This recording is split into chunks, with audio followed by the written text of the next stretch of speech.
Also remember, and I want to tell you right now, John, I got to know Bill Brown. Yes. I think I met you then as well. That's probably right. With the Task Force on Open Government a few years back. That was a joint, really intergovernmental effort. In fact, it involved the trustees' offices up through you, That's Allen right. County. That's right. Including the city of Fort Wayne and so on, and New Haven and other cities. Now, Bill Brown, I see, is running for county council. County council. Can you explain what is the difference between? Yeah, and it's not exactly an apples to apples comparison with the mayor and city council.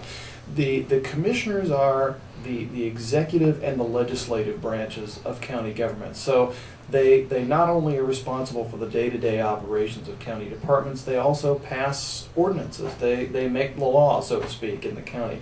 The county council is responsible almost exclusively for the financials of the county.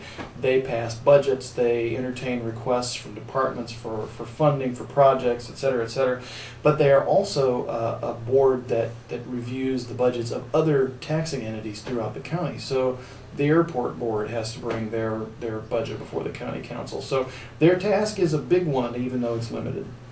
Yeah, you hear about in the media when there's some budget up for review that the Allen County Council is very involved in that. That's right. And that's big. We're not talking.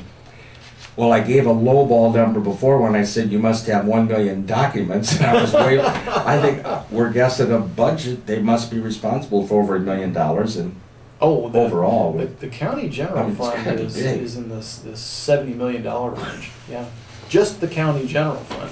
And that's just the county general and fund. And there's more to it I'm glad you're here, John. Straighten me out. Count on me. I'll read right through this. Yeah. Yes. Okay.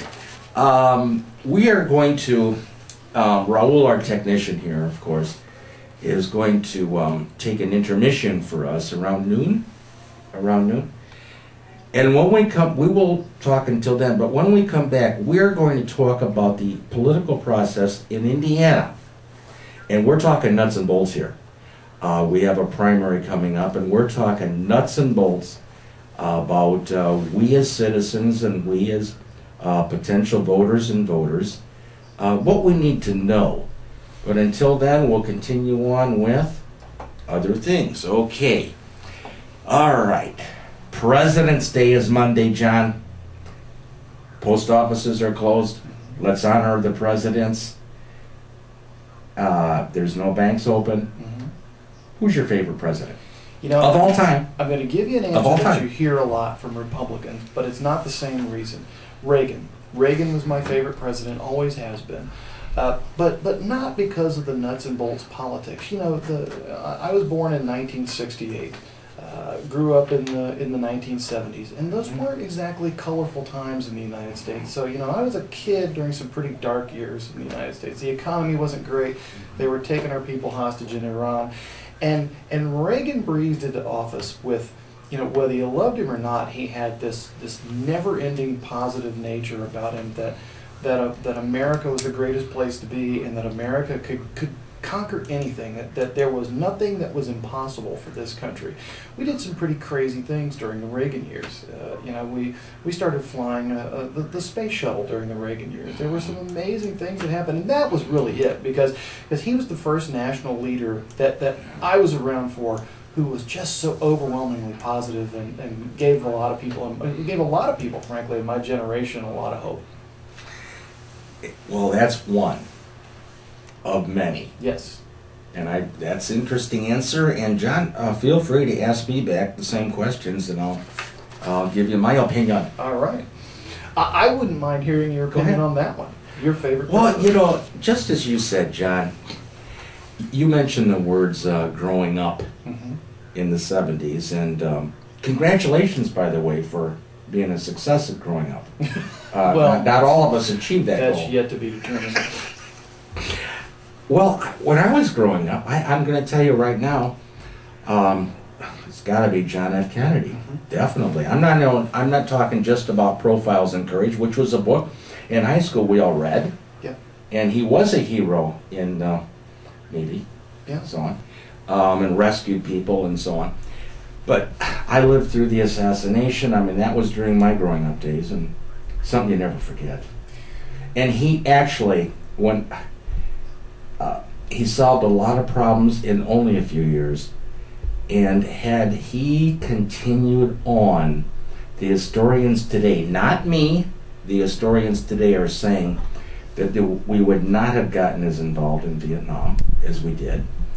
And things would have been different. Now, Lyndon Johnson, of course, took over for him and did pass the Civil Rights Act. I give him credit for that in '65. The American Disabilities Act and so on. And a number of progressive programs at the time. But I think John F. Kennedy, had he lost, well, I don't know how to say this. I think John F. Kennedy got it started.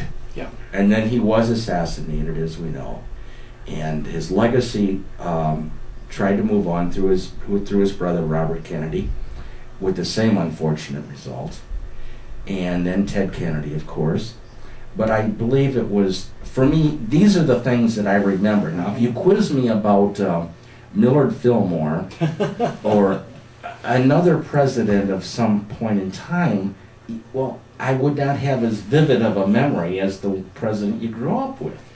And so I'm with you on that. Yeah. Mine is Kennedy and you yours know, is Reagan. If I'd have been alive when Kennedy was president, my answer might be different because, you know, he kind of invented the concept of America doing crazy things. Mm-hmm. You know, in 1961, he stood up before an audience at Rice University when America had spent at the time a total of 15 minutes in space. We had put one person, Alan Shepard, into space. It didn't even go into orbit, just a suborbital lob back and forth into the ocean. And with 15 minutes of time in space, he said America's going to the moon in this decade, and we're gonna send a man to the moon, and we're gonna return him safely to the Earth. Now that's inventing, as far as I'm concerned, the concept of putting America up with doing wild things. So happy President's Day in advance to everyone, and just to remind you all, it is on Monday. So don't expect your local mailman or mailwoman to be by your house. But we could go on and on this. You know, the problem is, John, we can go on and on a lot of these subjects. But our office will be open. Really? Now that is Yeah. something. Most of the city and county offices are open. Yeah, it's state offices and banks and things like that. They're closed down. But so we'll be there if you don't have anything else to do. Well, there you go. Monday on President's Day, City County building will be open. And for the benefit of our viewers, I know you've moved. Where exactly? Actually, we didn't. We're okay. one of the. We had 9 floors worth of neighbors in the city county building that packed up and moved last spring and summer. We are actually still in the city county building, listening to a lot of construction and a lot of banging and grinding and cutting. But we are in room 100 of the city county building down on the first floor. There are 4 of us still left there, the recorder, the auditor, the assessor, and the treasurer. But other than that, it is occupied by construction workers. And those are important offices. Yeah, it seems to me. Absolutely. So, but in time you will be moving to. It's called. No, we will. No. We will remain in the city Really? county building. Yes. Oh, It's kind of a weird juxtaposition, but we like it because it gives us a lot of access to records that we have stored somewhere else. And we've also got an enormous parking garage right behind that building. So, and we'll also have the most well-secured records in the building because we'll be surrounded by hundreds of police officers here shortly. What John is what you're referring Yes. to. Can you explain what you The just said? city and county police departments are actually the ones that are going to be coming in to backfill what's open in the city county building, moving in from some pretty wretched facilities elsewhere in the community. So it'll all be in the city county building downtown there on Calhoun Street in Maine. Yes. And John's office will remain there, and hopefully John McGauley will become county commissioner, and then you will move to. Then I would move to the 4th floor of what used to be Renaissance Square, now Citizen Square. Citizen Square. The new name is Citizen Square, which is located on Berry Street and Clinton. Clinton Street, the corner of Berry and Clinton. I think the address is 200 West Berry. All right, 200 West Berry, John. Thank you. Well, we didn't get through everything but it doesn't matter. We've got mucho topicos today. It's time for intermission. we will be back. And we will be back with continuing with a special program today with Allen County Recorder John McGauley. And Fernando Zapari will be back. But today, Fernando Zapari is taking a vacation day. So we will continue on with Daniel Jehl News and Views, and Raul, our technician, and Tim Zink doing our photography, and John McGauley, our guest, very shortly. See you then.